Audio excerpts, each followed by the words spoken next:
Alright, so just going to jump on into it. This is going to be part 1 and a bit of a Scorpion video guide series. Since the game's kind of slowed down, might as well start helping people out if there's any confusion on the classes, spread some info, no more gatekeeping, all that good stuff. It's going to be just my opinions on the class, how I've been playing it. There's multiple valid playstyles. Played it during all tiers of the game, whether it was doing detonation mark pops in T1 or Ackman bonus damage build, lightning speed in T2.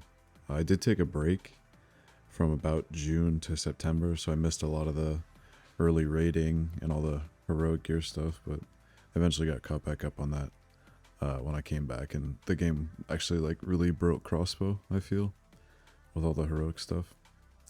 So you kind of want to pick a role when you're playing this class, you know.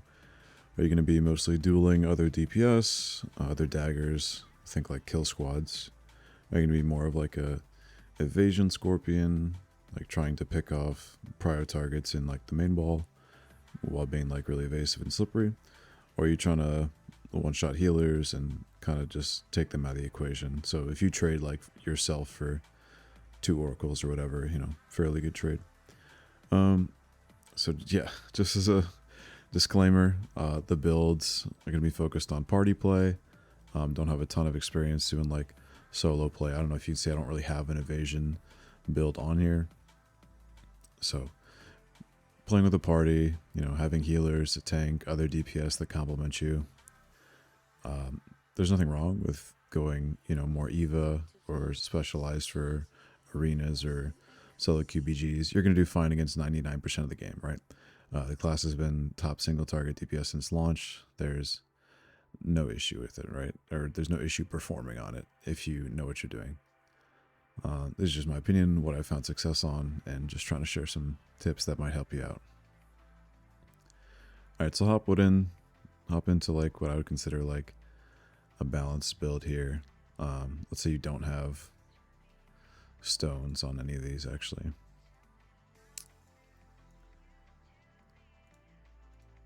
There we go. Alright, so first thing is going to be stats. Far and away the most important stat on crossbow is attack speed, and it's not even close.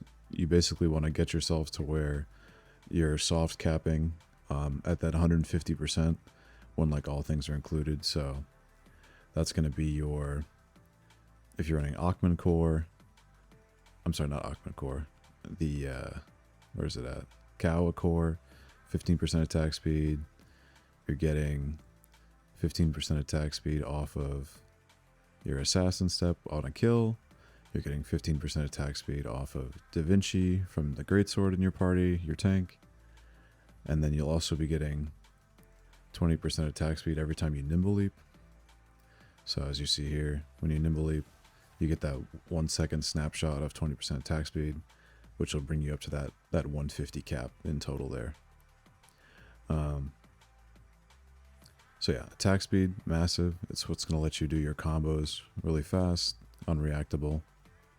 Next two are going to be hit, and then whatever your damage type is. So I weigh these pretty equally. As long as you have the attack speed, you're going to be hitting people if you have hit chance. That's going to come into play later when we talk about lightning stacks, thundercloud stacks.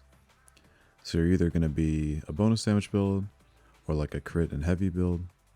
And that's kind of going to be your next focus, what you want to build into. You can do a mix, but throwing really rewards you for specializing in one thing. And then after your damage type, going to be like cooldown and buff duration. It's going to be how quickly you can rattle off, you know, your combos and how long your buff lasts. The most important two being selfless diffusion and your stealth. Anything from like a 10 to a 12 second selfless is cool. And then your stealth, you know, 10 to 12 seconds, depending on if you go the stealth extending perk. And then we go into the next offensive stat. I kind of have it separated, so offense and then defense. Last offensive stat to look into, skill damage boost. You'll also get a small buff to this from one of your passives, I believe nature power. And then you'll have your enchanting time from your healer as well. So that's with the offensives. And now on defense, you can go multiple evasions. I've always found more success in just having one evasion really high, and that's like just a class I don't have to worry about, right? So think about your mages. By the time all your passives are ticked into this, you're north of 4.5k evasion against like the target of your choice, so whether that's melee or magic. And then if you do have an oracle, obviously running shield health received is huge. It's turning, 10k shields into 16k shields, as well as you can enhance your own Windy Veil shield if you run that mastery passive. I've been messing around with debuff duration recently. So think about when you're on your cooldown on your mana exchange cleanse. When you cleanse CC, that goes to 20 seconds CD. That's kind of like a really scary time where, anything that hits you is you're kind of stuck in it. Or if you don't have your CCI frame, stealth, whatever, or trinkets. So that debuff duration helps you when all of those are on CD. And then if you are going to be going after healers, you need to take into account silence chance and weaken chance. On this particular build, I'm spec'd a little bit more high in silence chance. And we'll talk about that later. That's for being able to silence double magic weapons, so they are not able to block if they're silenced. And then weaken chance for stacking thunderclouds. Typically only seekers are going to be stacking more than 1500, so if that's the case, there just won't be your prio target in that specific situation. Addition to that, I haven't started here, but your stam and stam regen, also important, because dagger roll block is so good, gets you out of a lot of shit, puts you in invis, having that up. I think I also run the stamina stone as well, right? So being able to do a few more roll dodges after you pop trinket. You can also do the dagger mastery passive as a bit more of a defensive option, a little cheaper on the dagger blocks. Alright, so that's pretty much it for stats. As far as like build sets go, cape, gloves, all the heroic stuff's viable. Definitely prefer Expo just for the insane bonus damage you get off it. Tev dags, I'm not huge on Delu dags. You can use them, and I'm sure there's some cool interactions with that and all the crits, and they're just annoying. But I personally have been running helmet for the most part. Sometimes I'll swap to a hit build with cape, but helmet for a cooldown. You also get the mithril material bonus with some extra bonus damage, and once breath came into play, this cape, it's kind of like cemented that this over heroic cape once it becomes available to you, or if it's in your, if you saved up the loosen for it, is a very, very, very good cape. Everything you need for the class. So I didn't talk about that much, but skill damage boost. After the bonus damage change, you kind of need a little bit more oomph, where you're running into much higher skill damage res builds, some north of 700, 900. That can really cut your damage now that you're not, on hit cleaving with lightning speed on every rapid fire. We're doing 4-piece brute. I've been messing with the debuff duration, but buff duration obviously very, very good. Longer selfless window, longer bursts of all those tiny little buffs crossbow have when you do a movement skill. I like Blood Crescent Pendant. The jewelry is kind of like a personal taste, right? Whether you want more crit or heavy or hit or attack speed, they can kind of rotate. Big fan of the BG ring for the ranged hit chance bonus damage, and I've been using heroic ring since I've been back to the game, with either silence or weaken or health even. But a big fan of taking hit heroic traits over evasion, unless you are full specking Eva, maybe your full Eva Delu dagger. And then there's not too many great bracelets in the game. This one just has a bunch of bonus, and I prefer running a bit more heavy. I've always splashed like 500 to 800 melee heavy just because of T-Cloud. Just helps you just like one bang, glads or other DPS quite easily. I have very low crit on the bonus build, but bonus with a a bit of heavy is quite nice. Let's see. I guess we can get into skill specs here. So, only real... I feel like there's a little bit of wiggle room, but it's mostly coming down to like if you have other shield cuts in your party, or if you're not caring about Oracle shielded targets. Let's say you're a solo player, maybe you're just running no weak point shot, then your choice becomes your multi-shot. Very good with rapid shot. If I put this on real quick, you're able to spec sort of like a ranged kite build, where you're doing a lot of your damage from a distance, and then maybe you, once they're below half, you go in for your ender with the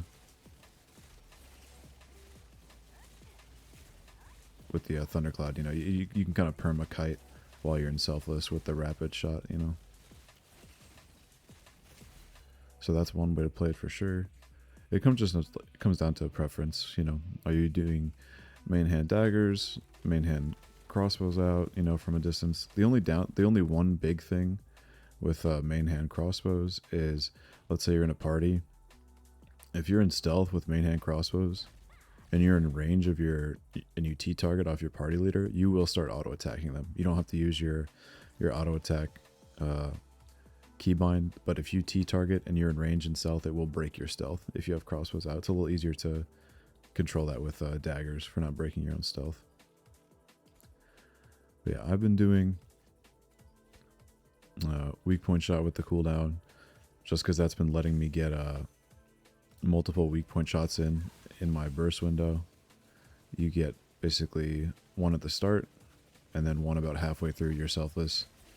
You spin another one down quite quickly, and you'll have that. So basically 2 weak points per selfless window helps at the minimum guarantee 2 kills. Obviously you want more, but if you can guarantee 2 kills every, you know, 20 odd seconds with selfless, it's good. And then you see knives here.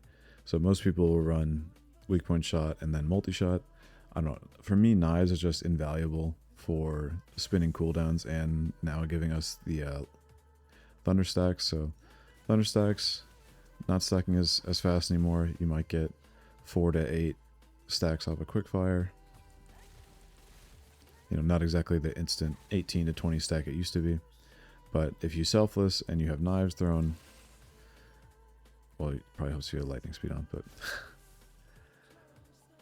but as a stacking tool, knives is great. So I'll typically shadow strike in and use knives, get a really quick 20 stack. Or as you are spinning your thunder bombs off here, you get your 20 stack, instant 20 stack off knives again, instant 20 stack off knives again, and you can see yourself spinning off, you know, 4 to 5 or more thunderclouds in one selfless window with knives. It does require you to be in melee range, but your output is kind of through the roof. Being able to 20 stack T-cloud so many times in your window is really good. As far as the passives, you have your back hit here, which is a must because you run the selfless ignoring directions.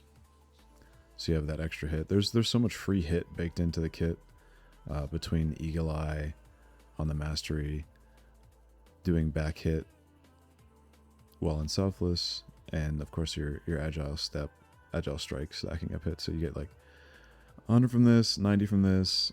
When you leave enraged Tevin stealth, you get another 250. So suddenly we're cranking a lot more hit than we do have sheet hit for, right? So even though sheet hit is pretty low, we can add, you know, nearly 600. And that doesn't even count the back hit from selfless there as well. That's pretty much it on the skills. I can just quickly run through reasonings. Lightning, Thunderbomb cooldown must take, Shadow Strike range must take, more knives equals more cooldown, more knives, the cooldown reduction. Cleanse must take, weak point shot, gotta deal with Oracle somehow. A lot of people run this extra spot in Quickfire.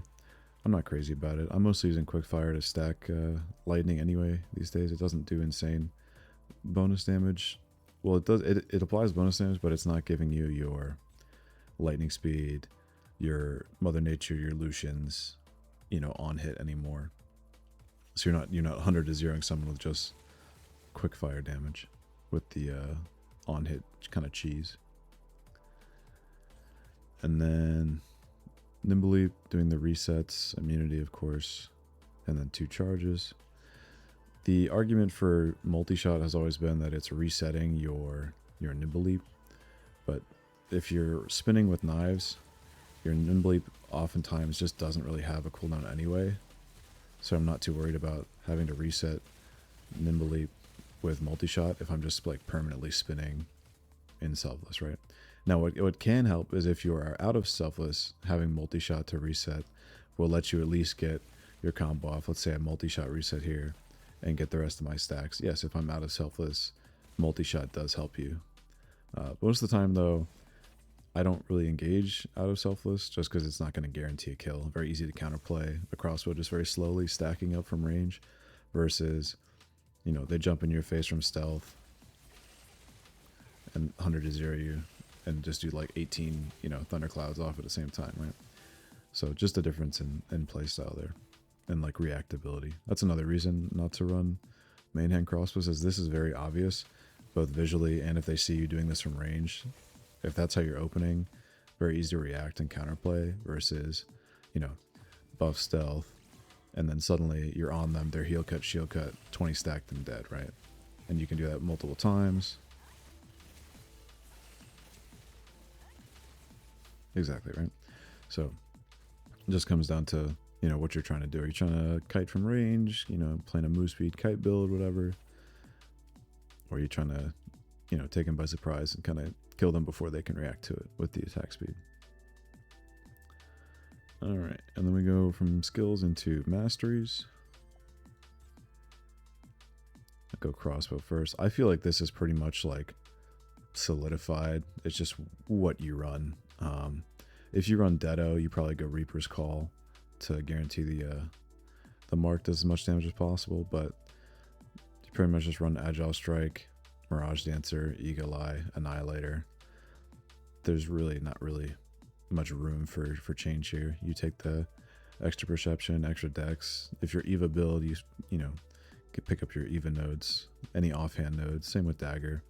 All of this classes like bullshit comes from Dagger offhands. So taking those, I take I mainhand Dagger, so I use the extra Dagger damage off Primal Strike, more offhand nodes, and then you have your silence and debuff duration nodes here,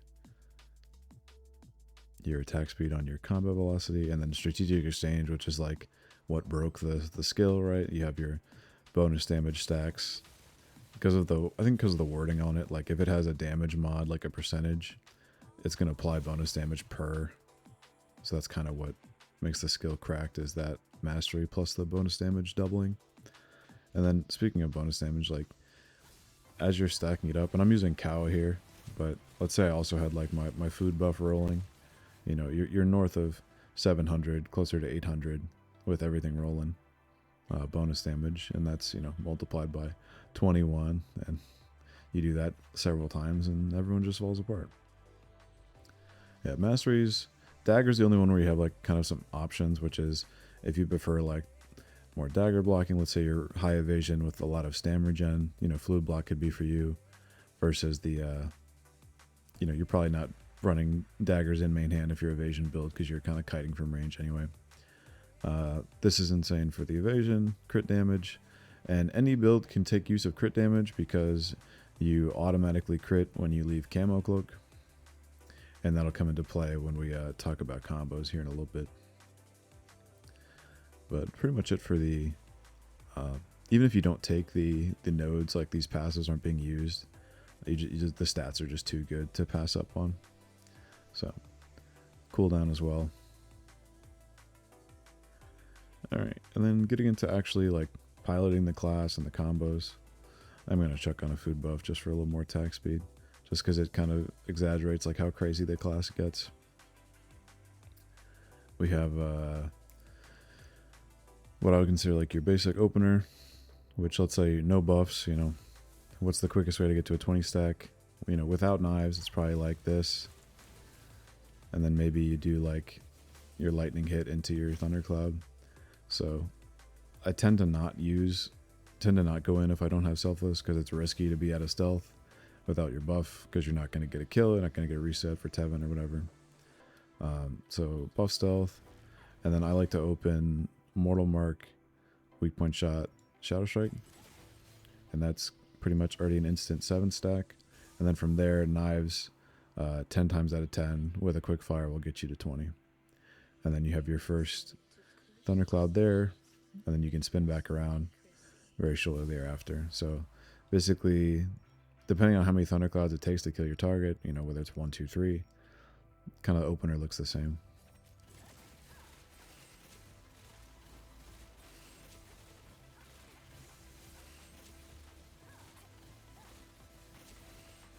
So you have that. The knives are doing so much of the legwork for spinning your thundercloud and all the stacking. So it's you're resetting your T clouds and stacking at the same time. It's just, in my opinion, like if you're in melee range anyway to be getting resets, it's just the fastest way to be getting your thundercloud back off cooldown.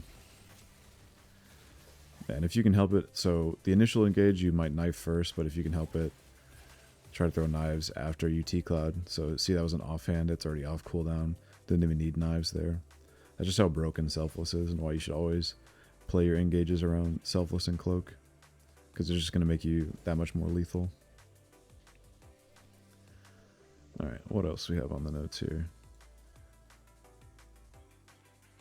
Yeah, another thing with the main handing daggers is they do attack a little bit faster, so when you do Shadow Strike in, you know, you get a couple offhands in there. It's very quick stacks. So let's say you're out of Selfless or you just ended buff. You know, those dagger autos can be what gets you to that 20 stack at the very end there. And with your Selfless buff, you do have that increased offhand chance on both weapons, right? So basically doubling the speed at which your offhands are giving you lightning stacks there. Yeah, and so the playstyle comes down to, are you going to be crossbow main hands and you're more like kiting? Let's say you're doing some multi-shot resets and you're kind of nimbling away. Or are you kind of waiting for your chance? You play more like a Ravager where you're sitting in stealth and then you're using that big melee opener to just instant 20 stack someone. Obviously you'd be lightning first there. And you can lightning in stealth if you didn't know. It won't break stealth. It's just important that once you leave stealth, you have 5 seconds to guarantee your Tevin reset, or you're kind of out in the open. And if you don't have stealth, you don't have trinket, or your CC immune leap, you're pretty much just dead against like good players that are looking for you. Talk a little bit about nimble leap for a second. They did nerf the range, which in my opinion was kind of a buff, because as you're infighting, being able to nimble to get away and finish off a kill with Thundercloud with more range, more crit damage. So another thing to practice is, as you're getting your 20 stack, making use of what I call Tevin bump, which is the knockback on your Tevin cast. Let's say you're in window, you're auto attacking them, you get them up to 20 stacks, and then you do nimble leap, Tevin, Thundercloud. If they're in range of that Tevin bump, they're going to be in knockback, and they can't press Q block in that knockback animation. So not only have you given yourself increased attack speed, you have a guaranteed crit that is now amped by crit damage. If they're below half, it's already crit damage boosted, so you don't need crit in that aspect. So if you are bonus, you're kind of cheating the crit builds by having an auto crit that can't be blocked on Tevin as an ender. And then if you pop Tevin and kill them, it's going to be right back off cooldown to use again in 10 seconds to guarantee another kill.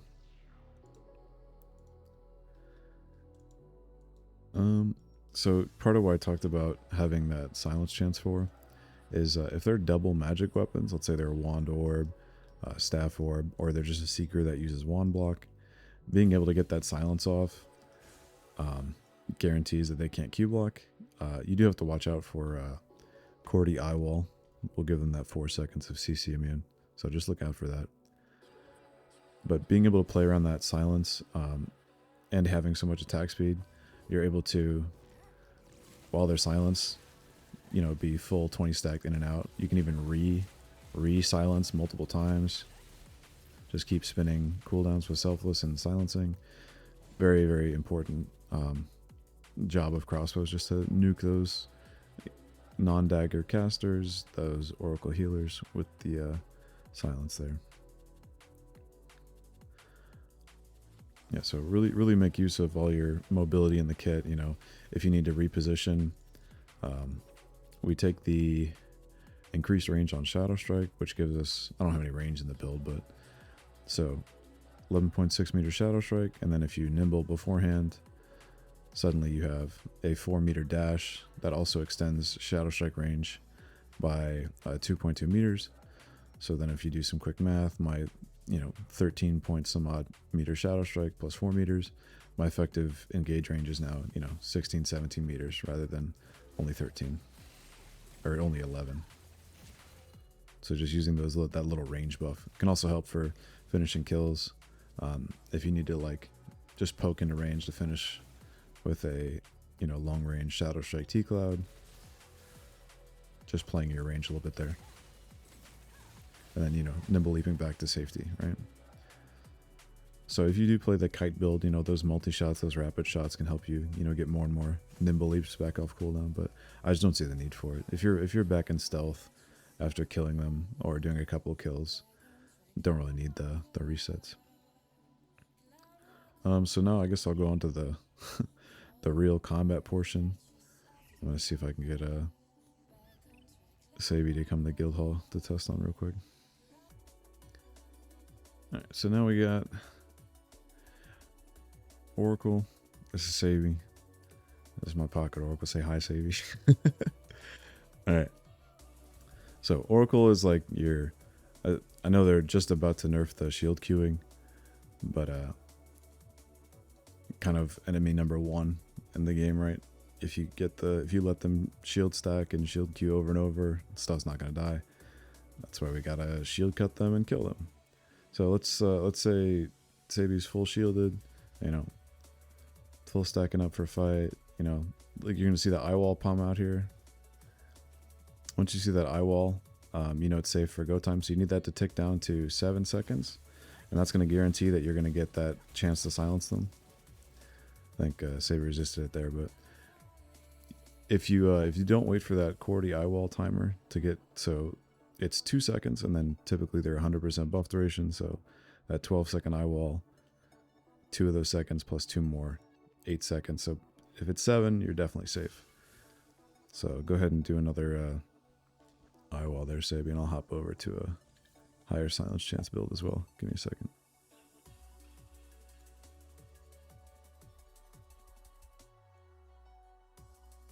Oh, you're all good.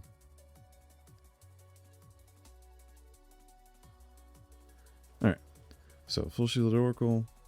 You're gonna see that eye wall come out. Now if I try to beforehand, see there's no CC, no bind, no silence. So but if I wait and then do it after it's fallen below 8 seconds, you can see I get the bind and the silence out there. So very important to wait for that if you're trying to one bang oracles.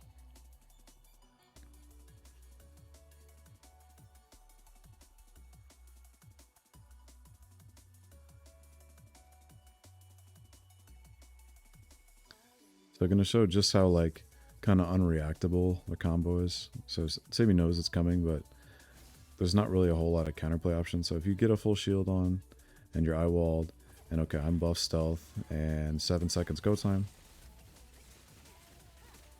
it's just going to be a dead Oracle 10 times out of 10, especially if you get the second silence off, or if they don't see it coming.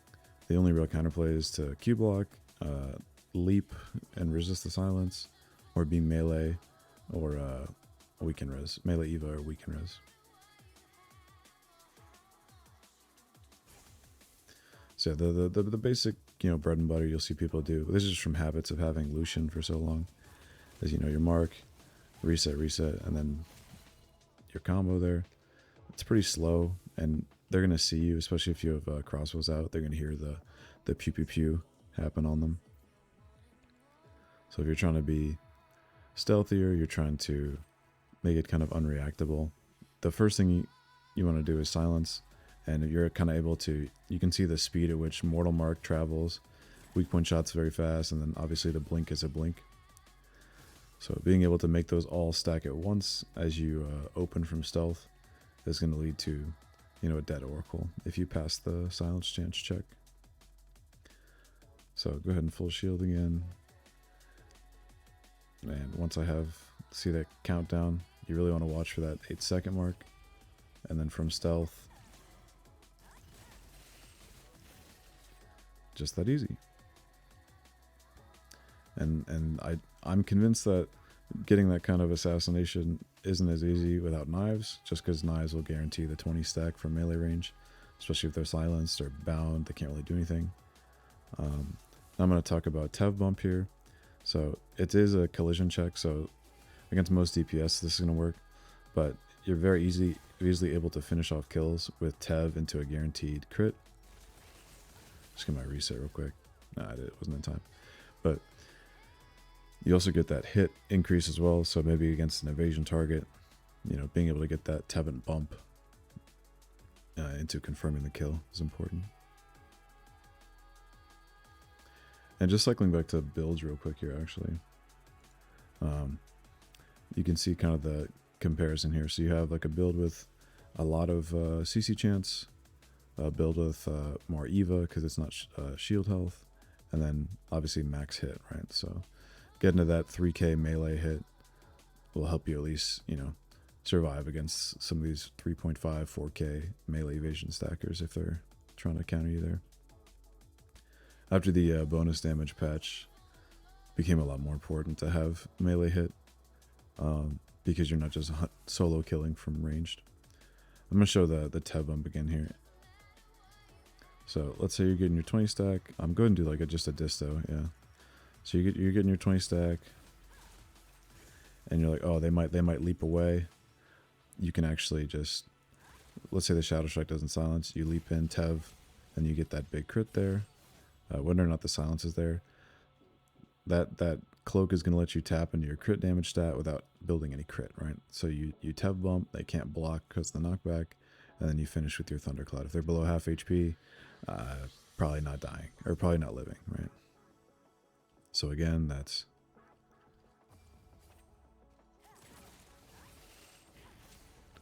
and then just getting that Tevin reset there.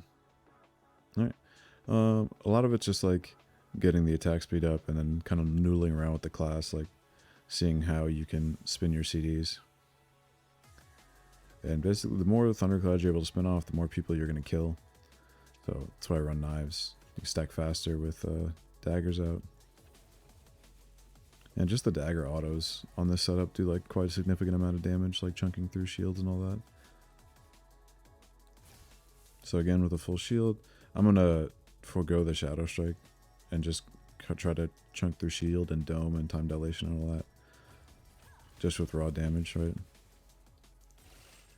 So you're able to knock him out of stealth. And then it's just, until the Thundercloud gets patched, that's kind of just the life we live right now. So could change in the playstyle depending on the update, but that's pretty much it as far as Scorpion. Feel free to leave any comments or questions when I get this posted up, and you can always hit me up on Discord if you can find me, just Raito.